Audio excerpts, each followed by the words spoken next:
Embattled New York Republican Congressman George Santos appeared in court today for a basic status conference. It's his first appearance since pleading not guilty to a 13-count indictment. The lawmaker is charged with fraud, money laundering, and theft of public funds. If convicted, he faces up to 20 years in prison.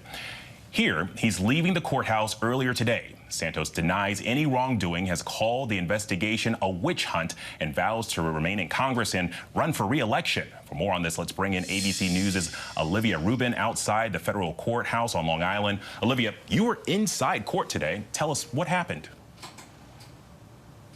Well, as you said, Alex, the first time we have seen the congressman in court since he was here in May to plead not guilty to those charges. And what we did here today inside the courthouse was really a first sort of status update on the case.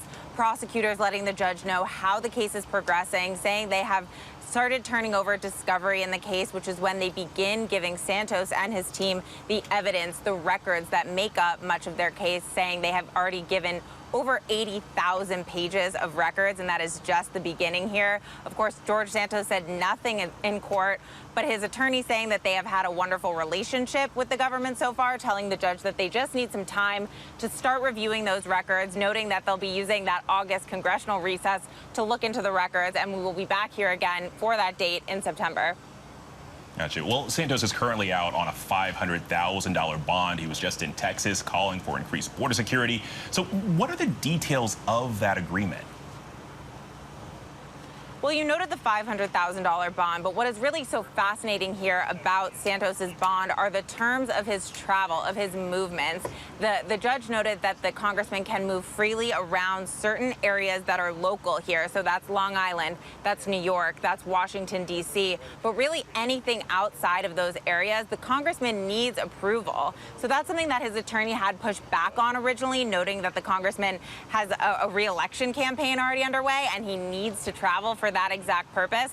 But the judge was firm. She said that anything outside of those areas needs approval, Alex. So when we saw the congressman in Texas there the other day, as you noted, it's likely that he had to come and get approval for that visit. That is not something that the congressman was able to do freely without approval.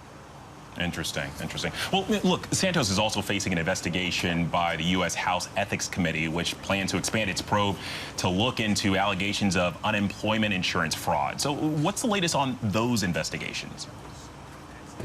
Well, you noted it is expanding. When that probe first got underway a few months ago, the committee said that they had been looking into some of the allegations that were contained in the indictment, but they have since expanded to bring in more of what federal prosecutors here have laid out. And a really rare statement recently from the committee, Alex, noting that they had issued over 30 subpoenas as part of that investigation, really looking for some sweeping information there. And I would also just note that they noted sort of some potential risks in that there are two now probes underway into the congressman, of course, DOJ, which is where we are today, and House Ethics. They noted that they have been in contact with the Department of Justice as they work together to try to mitigate any potential risks that could come, but that investigation well underway as well.